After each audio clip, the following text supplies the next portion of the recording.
All right, so this presentation is about automating discounts and with your pay-per-click advertising campaigns or anything else that you're doing in general with your marketing online pretty much. To basically mimic the type of sales or revenue that you're able to generate when you run a sale in general. You probably already know if you're in like retail that when you run a sale, you you distinctively know that that is as a total proportion of your revenue that you generate over the course of a year.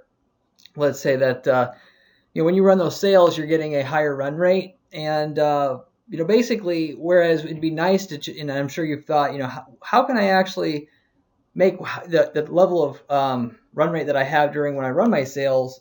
How can I actually replicate that so it's like that all the time? And your thoughts of it, if you haven't tried it, your thoughts of it not working because the novelty of that sale would wear off. You're right, and if you've tried it, you already know.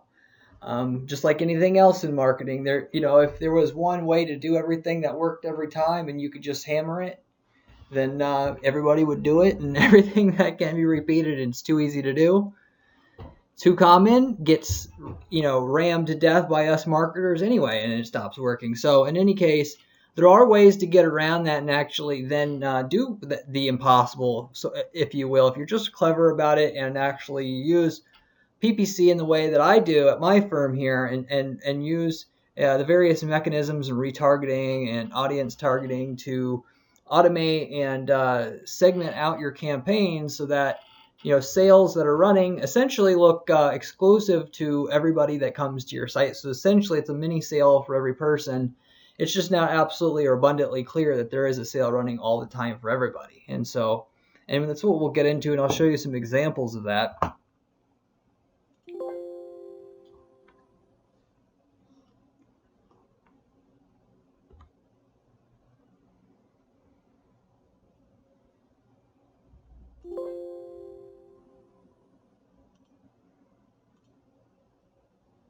Actually, research has been done by the National Retail Federation that is the basis of most of this presentation that shows actually, the people that are running discounts regularly via their e-commerce or retail businesses online.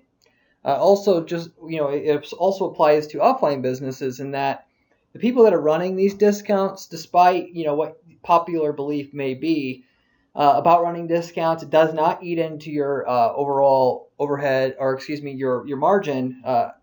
It actually does the opposite. It actually increases your margin, and it actually increases your profit via the number of finite opportunities that you may have available.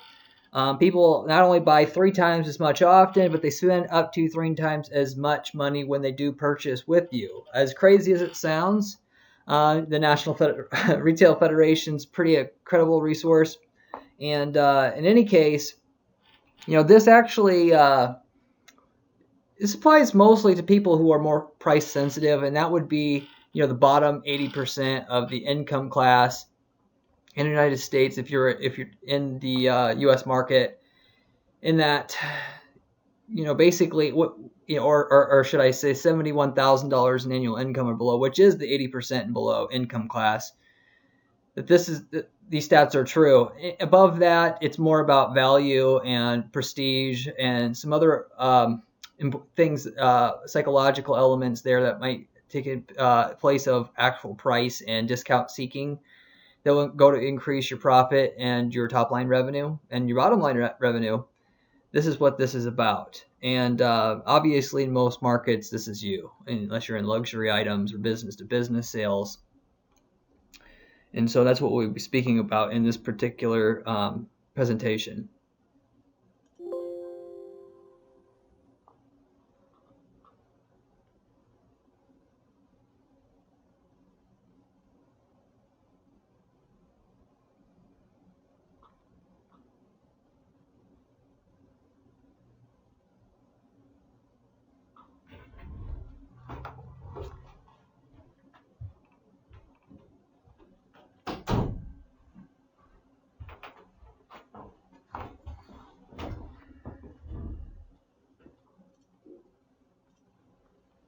Now, actually, the way that most people are doing this online is through affiliates. And if you by chance is not familiar with the affiliate business model, it basically, you pay anybody or that you basically can to generate traffic to your site, and then give them a cut of whatever it is that you're making.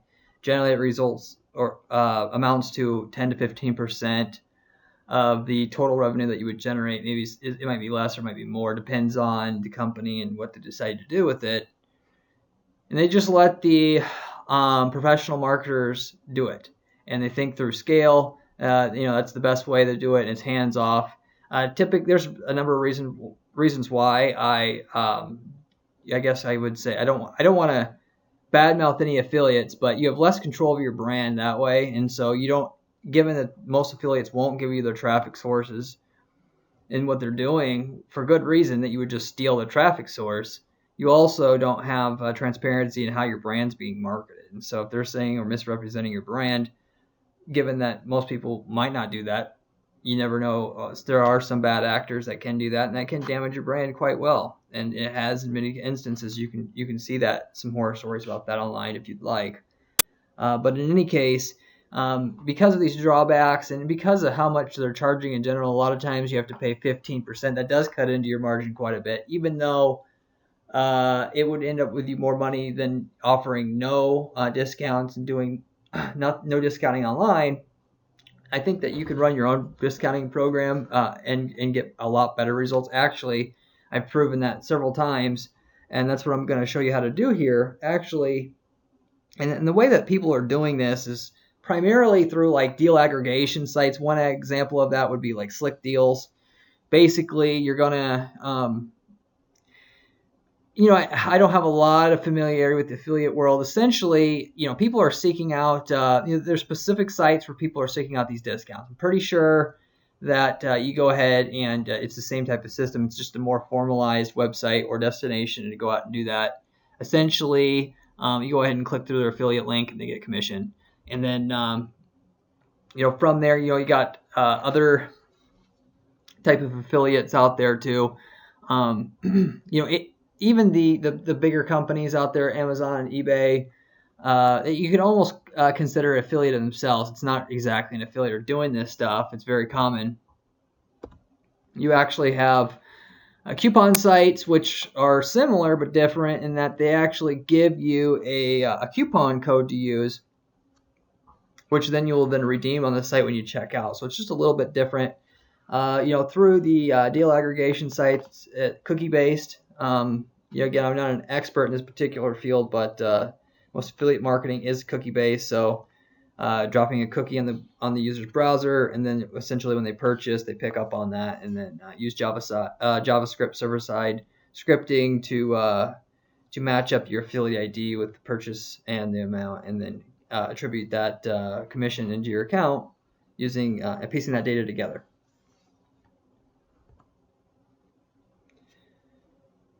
Another common way that people are playing it as an affiliate out there, and the other main type of affiliate site you will find is a blogger. Essentially, and this is more along the lines of what I think you should be doing, if anything, in affiliates are using affiliates, in that people within your direct niche that are subject matter experts can review your products. You give it to them for free. Google doesn't necessarily like that, so you got to be careful. But in any case, I don't see why they shouldn't. If you want your product reviewed by anybody, you want it reviewed by an expert. So why is that against the rules? I don't know. But in any case, they get a cut when they click through an affiliate link on their site, and it's a pretty good system, even though it's biased. People put stock in the what the experts say, and you can think what you want about it. That's how a lot of people make their buying decisions. So I would recommend being there anyway. And a lot of people, there's a big enough chunk of your market doing that, you have to be there. How people are finding this just through Google. Typically, they're going to actually go out and do a little search right before they purchase. In a lot of instances, and this is where the controversy in affiliates and discounting comes in. And a lot of people think, these people are going to buy anyway. Then why am I going to pay somebody to go throw out an affiliate link? How is that going to actually add to my bottom line? And it isn't until they use a third-party tracking attribution tool or something like that to attribute, and follow the total purchase path that the customer makes on average and total it together, that they understand some of this stuff, or see the research that I've seen and noticed and run some experiments on several different products or sites, that this stuff actually has a net positive revenue effect. And so they go out and they look for discounts on a particular product name. They look for a review on a particular product name. You have people who are kind of they don't try very. These are the type of sites. This stuff litters the internet basically. No offense to YP Beginner, but the quality of content here is not good. They know that people just need to see a review on a product a lot of times before they'll feel confident in buying something, and that's what they're capitalizing on here. And they earn a commission by doing that. It's its own bit. It's smart in terms of the affiliate if you can scale it and automate it, but again, it's not adding a lot of value. And I think really affiliates should be focusing on adding value and becoming their own part of the value chain instead of just being a gate. And Google's trying to filter this stuff out anyway, so it's not a good business model to be in long term anyway. Even if you are trying to count on them, it's eventually going to be phased out. So how and why you can actually do better than this. Long story short, with the same input costs of what you would normally pay those affiliates, you can actually invest that same money into PPC, and you can get even more sales. Pretty simple. I ran through a basic example or experiment of how you can do this for your own business, which is Red Wing Boots. I'm not a distributor of Red Wing Boots. I just want to throw that out there, first of all, as a disclaimer. But it's the same type of thing. If I sold Red Wing Boots, I would go out and have an ad, and for all the common ways that people are going to search for the discount. Instead of using the affiliates that are doing this, I'd kick them out. And no offense again to affiliates, but I'd take their affiliate revenue and spend it on ads, and I'd do it more effectively than they would, and I would then have control over my brand. I would have ads show up and search for like Red Wing Boot discounts. I would make sure that sites that rank organically actually have ads as well on them, those review sites like the YP Engine I showed you, and then collecting visitors that way as a secondary traffic source or second funnel to funnel this 0-point purchase traffic to your site, using a discount as the incentive. Now it's a bit of a large incentive, but you get the picture.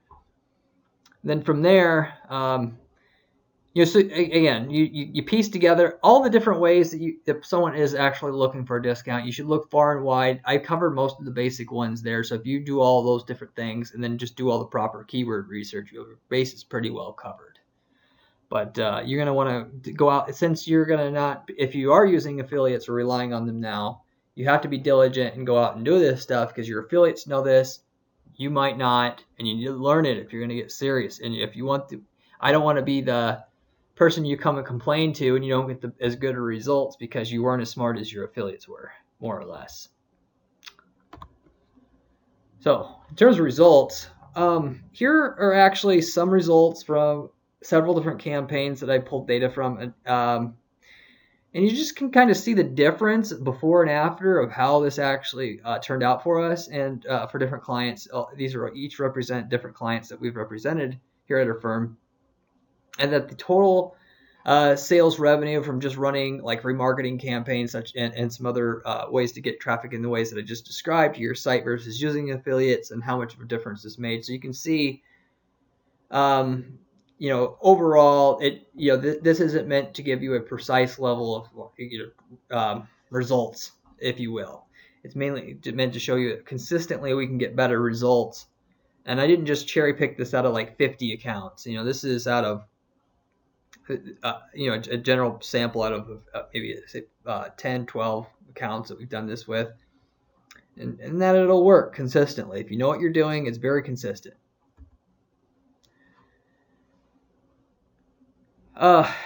People who run sales on their site, so if people are going to run a discount, then what they'll do is they'll just go ahead and put it on their site, and they'll just tell everybody about it, or they'll run a Facebook ad or something like that, or they'll run an email. And whereas that stuff works, that is the old line of thinking that's going to get you the quick boost, jump in sales that you're getting now, and that's it. But with proper marketing automation with PPC and self-serve PPC ad platforms, you can do better than that. You can actually, again, make people think, everyone that you attract, think there's a sale going on without having to tell everybody there's a sale all the time, which if you did, which would make it ineffective or less effective. So essentially how this works is someone visits your site, they go to a landing page on your site, or they go to a general product page on your site, you tag them, and then later on at some point you hit them with a discount ad. Pretty simple. It gets a little bit more sophisticated in that to make it work the way you want it to, but that's the general premise of how to do it. How to determine basically how to set this up in terms of when to show the ad and how often and so forth. You can do that by taking a look at your current historical campaign historical data itself within AdWords and analytics and maybe some third-party tracking platforms that you have. One of the things that I use is just on a general basis. I have enough experience to know kind of the things that work now in general, but when I was starting out, one of the things that was useful to me was this attribution report in Google AdWords under the tools menu.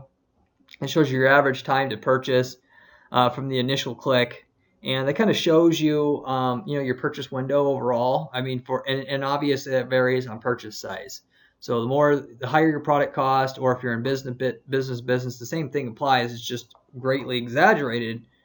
The more time that you're going to want to show that ad, because people have a normal longer sales cycle or process that they need to go through, and forcing it is not going to help.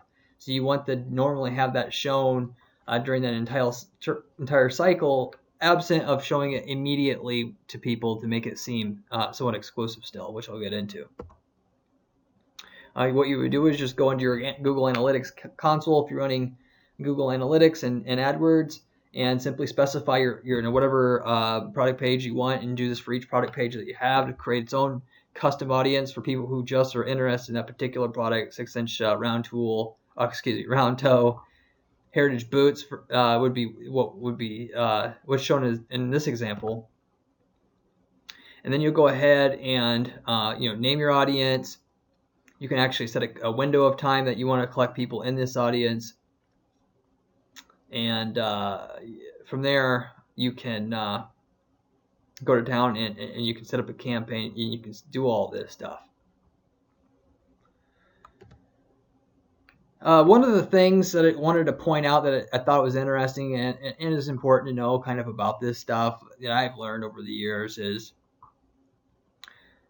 the purchase behavior of your typical consumer in this 80% bracket of lowest 80% of income earners in the United States is that people buy often, especially in the lower income brackets, in waves. Basically, the 1st and the 15th of the month are strong times people purchase, because that's when people get paid. And with most people getting living paycheck to paycheck, that you got to hit them when they got money, because essentially what happens is people will browse because they're bored and they're on the internet all the time. It never used to be that way when I started using the internet in 2000 whatever. Today people are on it night and day, and phones, and they look for stuff what they want before they can afford it, and then they have it in mind what they want to buy, and then when they get paid, they buy. And this report here shows it. I mean, you can see here most of the purchases were done on the 1st, and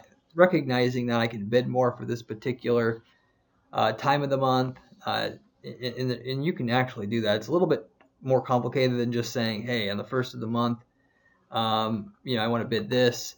But with that said, I mean, you can you can specify days of the week and times of the day very easily, and you can do some of this sort of manually or even automatically using automated rules. There's no set and defined way of doing that per se. Just be aware of the purchase cycle and behaviors, and it might be different your niche. And just this type of stuff, if you get on top of it, will help you immensely because you're going to understand how to best use your budget.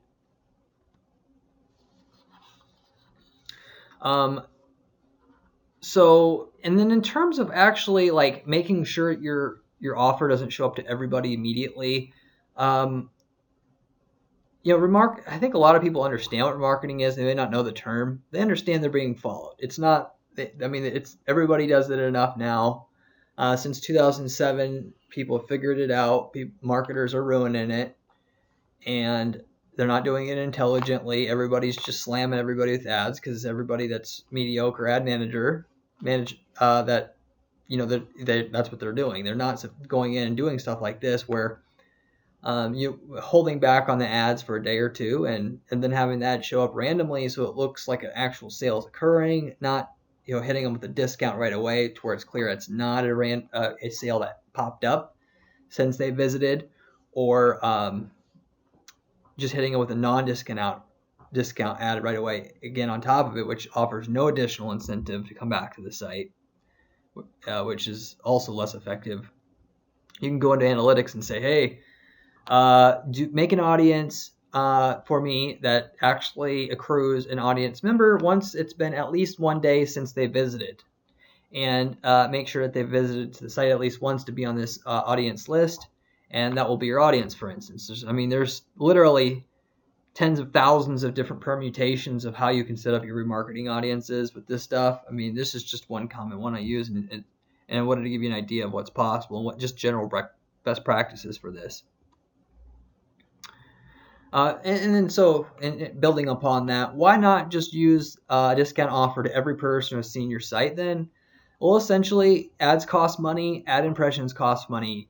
There's a misnomer in pay-per-click advertising and paid search and paid media, digital media, that it's pay-per-click. They call it pay-per-click. That's the name. It's really pay-per-impression or pay-per-milli. Cost per 1,000 impressions is another way to say that.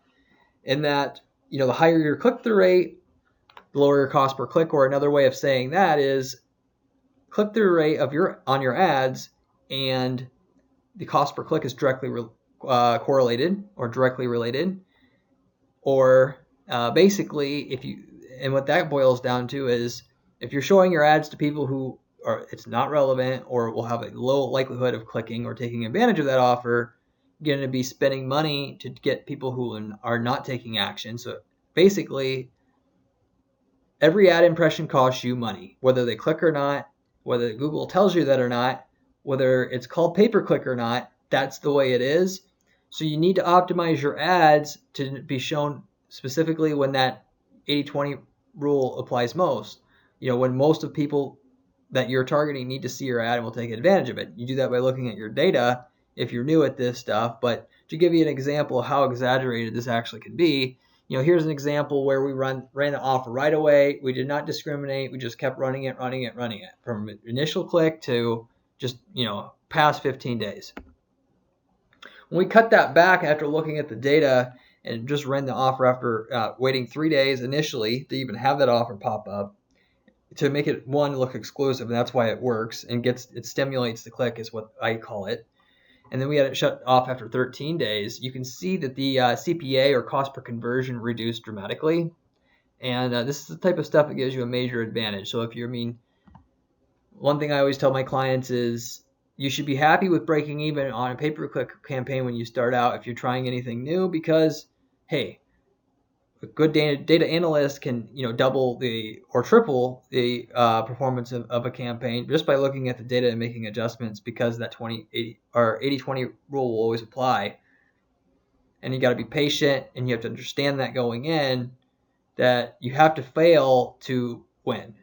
Nobody likes failing, but really that's the way it is. Okay, this isn't snap your fingers and you get instant riches, and this is a game of doing split tests and understanding the basic principles of what works, and then looking at all their dimensions and your data that you have to understand what should be utilized and what shouldn't, and shutting off the parts of the campaign that you really don't need.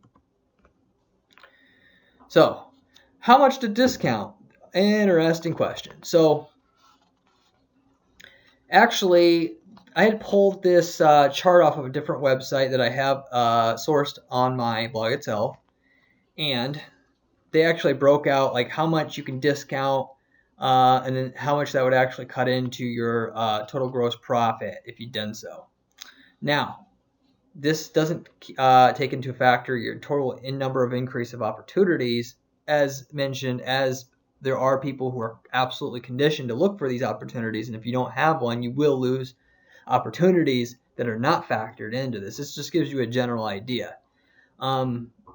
Most people that I've found will act on like a 5 or 10% discount, and that's enough. You don't have to go crazy with it because these people, look, they're already interested in what you have to offer. Unless you've actually done a poor job on the front end of your campaign or whatever traffic source or paid media you're using to get traffic to your site, the goal of the first click is to just get a qualified person to your site and then to actually build a list of people who are interested in what you have to offer so that you can do this kind of stuff and it's efficient. That's why it's important to have the front end of your campaign set up right. It all works together. In any case, the math is done for you here if you're interested, but just going in knowing that 10% is usually good enough to get somebody who's already interested and on the fence to come back to buy, or on the first, like I showed you before, when they get paid, having it show up on the first, get them to act right there on the spot. Now, one of the things that you're going to have to be able to do to be a good ad manager, if you plan on doing this yourself, is use a lifetime value tool to track how much money you're making off of each user profile. There are a lot of softwares that actually do this now. Kissmetrics is really probably the best one out there for like B2B. This Glue is one that you can use for like an e-commerce business. Essentially, though, they just track once your user has identified themselves in some way, that it's make a purchase or fill out a form. It tracks everything else they do on that site, and it's cookie-based from then on, or IP, or both. And if somebody makes a purchase, then you need to be able to track every other purchase they make to determine, whether or not you're actually getting a return on your investment. So, that's something that if you aren't doing, you should be doing, and it will help you justify these types of things to understand, the overall return on investment you're getting from your front end of your campaign too, because using this other stuff, it actually makes the stuff that you're doing on the front end work. And it also kind of helps you, account for the discounts and all that stuff and actually come to an ROI number. And ultimately, these people that are discount seeking, they might be avid purchasers, and you can understand that even if you do have to offer them a little bit of a discount to sign up, these people will buy 3 times as much long term than your average person who didn't care about the discount. It was an event-driven purchase. This is the type of things you need to think about.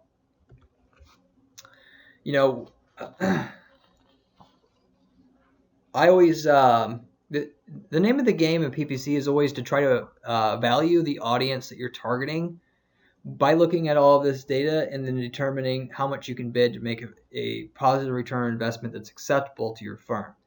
Meaning, if you know you need a 300% ROI, for instance, then you set your bids as such, but each audience that you are targeting with your campaigns is going to be more or less valuable, and you need to be able to differentiate the value of each audience. For instance, for our e-commerce business, this is something I do every single time. If they reach the product page, then I'm not going to offer them a discount of 15%, let's say, to get them back. They have lower intent. I know I mentioned 5 to 10, but this is just an example. If they get to the cart page to check how much it was for shipping, but then they abandoned it that way, I might offer a 10% discount because that's all I need to do. That's all the incentive and then I might bid on top of that 2 or 3 times as much as I would have bid to get them back that just visited the product page. And then the same thing for if they got all the way to like the credit card entry page. I only have to offer them 5% at that point because really I'm not convincing them to buy. It's just, they got distracted, whatever. And at that point I'll bid, 5 times as much, just to give you a typical example. If I was bidding $1 per click roughly to get them back to a product page, I'll bid $5 to get them back to the site and send them directly back to checkout, by the way, when I'm going to do something like that, just so that you know. Should do something similar to that. And then, ultimately, and in some instances, you're not going to be able to discount at all. If this is you, there's some different options you have, such as, like I demonstrated here, you can offer a free gimme, giveaway, cross-sell that is discounted. There's a lot of different scenarios that you can go into there. And I've seen people do this, and this also works. If you're in a business that just has very, very tight margins, you probably want to visit this.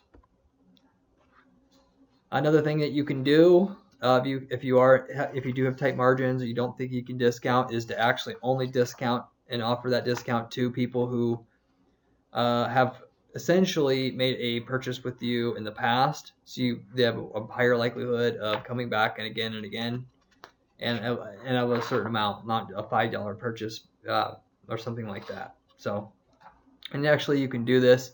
You can say, hey, make a list, Google Analytics for me that has people who have purchased an item or total revenue of all purchases together of over $100 within X time. And it's just a another little audience or technique that I use. And then I'll go out and push a more aggressive discount regularly for seasonal. I run offers seasonally for an e-commerce business. That usually works just like is what you would probably do if you run an e-commerce business. But in any case, I'll have an offer that's just segmented for loyal visitors loyal customers versus your transients, which is a little bit better. And I'll be a bit more aggressive with that, knowing that it's very predictable. It's the 20% of my list that makes 80% of my revenue. Okay, next. So, and then obviously, based upon how much they've proven to you, how much these people are worth before and how much they've purchased will depend on how much you're going to make from them from this type of activity. It's just building upon what I said there. This gives you an idea of some data that I pulled together from just a campaign that I was running that essentially I had broken it out to where I had all of these different audiences for different purchase levels, and essentially somebody who's purchased more is what you can derive from this. The more likely it is to buy more, and the more profit it'll be to run these ads, because these ads, essentially the ad cost itself is going to be mostly finite. It's a dynamic system, but given everything's the same, you're targeting the same sites and paying for the same amount of ad impressions. The cost of the ad or opportunity to have your ad there is the same. Each person is going to be spending more, given that they've likely or showed the propensity to spend more earlier. They're going to spend more again statistically, and is going to be more profitable. So this is something you can do. You can set up an audience for each level of purchase behavior, and then actually bid more for the people who have spent more in the past. So coming up for reasons to run a sale. I don't, just saying 5% off, that's not nearly as effective as just having a specific reason why tied to that. And so one of the things I often do is just a end of the month sale. Goes along with what I said about keeping your sales running all year round. An end of month sale is something that you can run all year round and literally never stop, right? You'll run the same thing every month. It might start at the end of the second half of the month every month to make it not a completely cheeseball offer, but it will, if you run something like this, I can almost guarantee it will increase your sales. And then, essentially when you do this, what you'll want to do is not actually have the end of month sale on the initial sales offer page or the product page, if you will. The page you send them back to will. So it looks, and the ad that you have show up will. So you have an ad that's delayed by, let's say, 3 days or 4 days, or shows up in the second half of the month. And then it has the end of the month sale right there on the ad, and it says 10% off for the end of the month sale. And then it sends them back to a page that has the end of the month sale and the offer on it, and it actually completes the information loop for them. And then they go ahead and they purchase, and it's very effective. Another thing you can do is a liquidation sale, which, doing stuff like, X left, building in scarcity. It's a common marketing tactic that works. Another way that you can go about this. Another thing might be to make up something weird that makes people feel like they're special. Lefties, the psychology behind it is people, they pride themselves and they like being a part of a special group. And if it seems like you're catering to them because they're special, it's highly effective. It evokes their emotion. People buy on emotion. So just another way you can do stuff. You just make up random things if you like. I mean, you just test different stuff. On top of that, another thing that's, great to use in combination that will work even better than just using the, the scarcity and the discount and the custom landing page is the timer that says how much time's left on the discount. So if you're doing an end of month sale, or for instance, and you have that counter actually count down and end at the end of the month, they'll know if they don't have money right then, they're going to come back before the end of the month. And it's just you use the same page, one with a counter and one with a not. Very, very often is the one with the counter going to work better. In just about every single instance that you would try this, it's going to work better. So there's no reason not to use it. And here's just an example of that. Essentially, here's the results of a lander using, just overall, a lander with the discount pricing and all of this stuff with the countdown timers and all of it, and just using a discount code, which might be used with affiliates or just with some of these other sites like the coupon sites I had mentioned earlier in the presentation. The results from doing it this way with the custom funnel, whereas it's a big pain in the butt to set up, truly, because you have to do it for each product, and it may not even be feasible for a huge store. You can do it, you're going to get way better results. So, if you literally want to do stuff that's going to have an impact of increasing your sales by 100%, this is the stuff you got to do. Or you can hire us, and we have teams built out to execute on this stuff. And in an expensive enough way, I guarantee I can do it cheaper than you can do it for yourself. Let's just put it that way in terms of time and just with how streamlined we have. Do this day in and day out. This is not a pitch fest, but just want to state that. Of course, another thing you want to do, maybe, that is actually you can set up a burn pixel so once they take advantage of the offer, they never see it again. It would be a little cheesy if the offer kept showing up, obviously, but in any case, what I would do is I'd just put them on a different audience list, and I would then have a different offer show up for them. Or I would have a different offer show up the next month, or probably better than that is just to make sure they're putting on, at the very least I should say, put on a different list so if they ever visit the site again and visit a new product page, that a new offer shows up the next month in a similar type of way to take advantage of it, because that whole model is just more productive. So meaning everybody should be offered a sale offer ad because it works so much better than not. And just because someone's taken advantage of one sale offer doesn't mean they can't have another similar offer show up for them later. Now, and if you do have a problem with, your margins or whatever, have some specific reason why you don't want to give every person who visits your site a discount, you can just make sure that. This is another thing you can set up in Google Analytics, is just make sure that it can only show up for somebody that's visited one time or what have you, or purchased one time, which is another way you can set up the filter for this. And then in AdWords itself, you can actually set up, different type of offer for or different bid for the number of times they have visited. So, for instance, it's just more efficiency built into the system. If they visited the product lander once, you bid X. And then statistically, the more times they visit the same offer page, if it is a very specific offer like I've shown you, then the more statistically likely they'll take advantage of it. So the general rule of thumb, and this goes for any PPC that you're doing, you're going to always want to bid more the closer they make the purchase, and that also includes the number of visits they've made, or revisits, I should say. Okay, so the conversion rates in terms of number of touches, here's an actual graphical representation of that. And it's more data pulled from our firm here.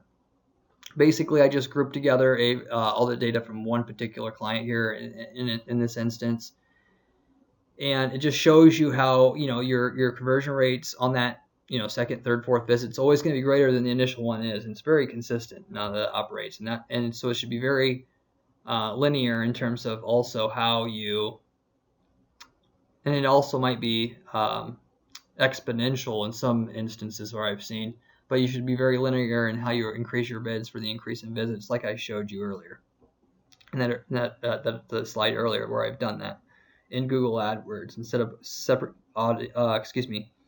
ad groups and audiences for each visit, so that we can set up a unique bid for each one. And then, of course, is automating it. So while all this stuff is very difficult to set up in terms of the landing pages and all of it, the good thing is, given the advancement of the technology and AdWords self-serve ad platform and automation scripting that they offer, that all this stuff can be automated. And this is done through the scripting menus that are custom a part of the AdWords console. You don't need any custom knowledge about programming, custom scripts, or anything like that. You can simply go in there and say, hey, I want X ad or X campaign to run for X time for a month, end of the month sale, as we were talking about. One of the things that you can do is just have that ad show up at the beginning the middle of the month to the end of the month, shut off, and then have a new ad. Let's say if you ran one for May, you could have a different one that shows up for June that runs the second half of the month, and so on. So and just is how you would run that consistent monthly end of the month sale. Whereas you don't actually have to go in and automate this stuff. It can look custom and it can look random, but it's all automated at the same time. So you're getting the benefits of the increase in sales you would get without having to do any other work once it's set up. You would just need to set up a new automation cycle for each month, and you could do that a year in advance if you want. So basically, you can plan out a year's worth of sales right there in AdWords, have your ads show up every month at a consistent time, and it just runs.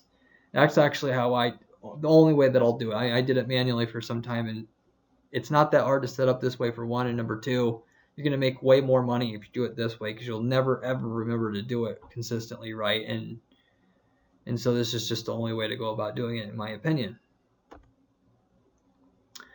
You can actually, showing you in the second or third slide in this presentation, you can run a countdown timer in your ad that actually says how much time is left in your presentation. Whether if it's the 29th and you're running the sale to the 31st, it'll say 3 days left, and this is just an example of that. You just have to run it's a curly bracket and then equals countdown. Once you type that in, it actually asks you when you want the sale to end, and then automatically each day it'll go 3, 2, 1 until the sale's ended, like that. It's actually quite effective, far more effective than just saying ends whenever, because it actually just looks interesting to the user. One, catches their attention, and number two, it just puts more urgency in there, because it actually looks like, it's the effect with the countdown timer. It's the same type of psychological concept there that's at play. And again, it just looks like this. Counts down every day, and then again, we could have this end at the end of the month, and the next month of the 15th. If that's what we wanted the next one to turn on, if it's saying 15 days left, that's what we could do, and that's proven and effective here. Use that one, you're going to make money. And then, when you set up your automation, here's actually the console where you would do it. It actually asks for your time and date, and so as you can see, it's very straightforward. If you want to spend the time to set up a year's worth of automation, you can do that in like an hour. Then what you would do is you would just have to set up one automation step to turn it on the 15th, another automation step to turn it off, which is shown here at the 31st, and so. Whereas it'd be nice if you could just say turn this ad on and off on the 15th and the 31st of the month, for example. That's not how it works. You actually have to set up a unique ad, say turn it on this date, turn it off this date, and then turn this other ad on this date. You could actually say that you could copy the same ad over every single time, but you would actually need a unique automation for each month.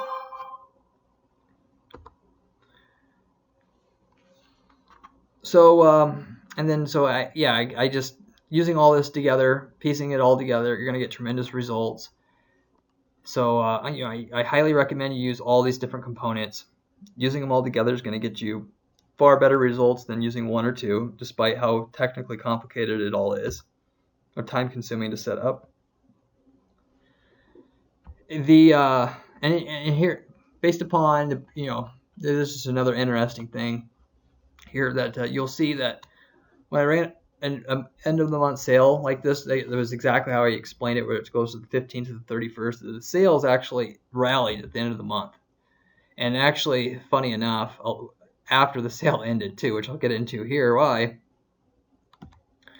that you want your countdown timer to just go to zeros when it's over and just leave that page there and not do anything with it. People that actually come to the page, which, if people, especially when they get paid on that first and it ends on the 31st, you'll have it especially happen. But, they see the page, or they see the offer randomly, they click it, they see the landing page, they're intrigued, they bookmark it, they come back later before the end of the month happens. It's in the back of their mind.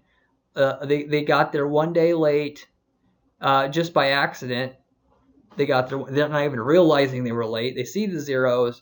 They see the buy now button. They wonder if it will still work. And they try it, and what do you know? It lets them buy it. So whereas it's kind of devious to do this, I can tell you a lot of your sales will come in that way because people think they're taking advantage of a glitch in the system and they think they deserve it. At this point, they've told themselves they deserve it. It's a sale that they found. As is with all sales, if you can convince people it was their own idea, it works better. And that's how governments operate, right? And that's why democracy is successful. If you convince people that they found something on their own and this is their own idea, they'll use it. And also, almost in a way that people want to have, they're addicted to gaming stuff. So this is just, it builds upon that. And here's an example of that in action. On a campaign we actually had, on a large campaign that did this, as you can see, over half of the sales came in after the offers expired. So this might not have been just on the first. We let those pages go, as should you. That June offer, when it expired, is there till December or whatever, right? Eventually we'll take it off. Like, we're not going to let it sit there for years, but if you let each one consistently sit there, you'll get sales right away the first, second, third. You can count on that. And then they'll trickle in after that for some time. But that just goes to show you how much of that actually happens. It's funny just to be able to think and see it. For the countdown timers, there are some decent offers out there some scripts that make that fairly easy. Just the same type of thing. You go to the site, pick up the JavaScript, you program in the date that you want, and then put that JavaScript on your site, and then it counts down automatically for you, and then you can use that same script on each landing page that you have at the same exact spot. And really, it's not that hard to deal with. There's a link to one that I use that looks just like this on my blog that covers this same information. In terms of actually using the countdown timer versus not, here's the type of results that you're going to get. This is from 5 campaigns. You can see that we're getting results consistently or better with the countdown timer versus not.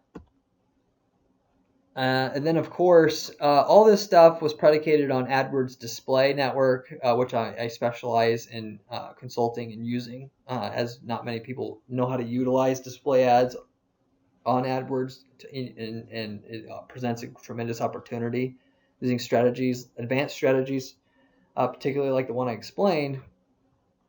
But you can use it on Facebook too. Facebook's slowly getting saturated because everybody and the dog is figuring it out now.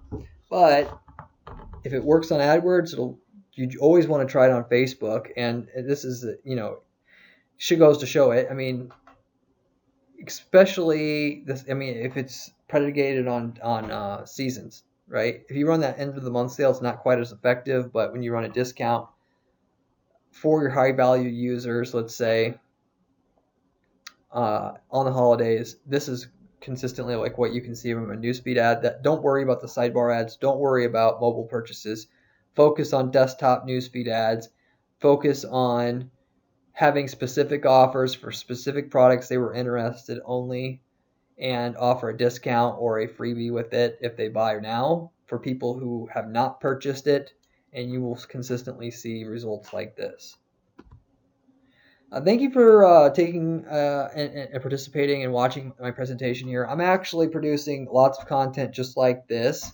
So if you actually like this presentation and would like to see more money-making PPC strategies like this one, you can visit my blog. I have lots of other similar information. I'll also be publishing lots more YouTube videos, so you can subscribe to my YouTube channel. Thank you, and good luck to you in using this strategy for your own campaigns. Feel free to contact me if you have any questions. I will absolutely help you with any small questions, 5-minute questions that you have. That's free of charge, and I can help you set up automation systems as described very cheaply, inexpensively, and of course profitably. And we'll prove it to you with the type of and level of conversion and revenue tracking and ROI tracking that we can set up to track and gauge all of everything we've done. Thank you.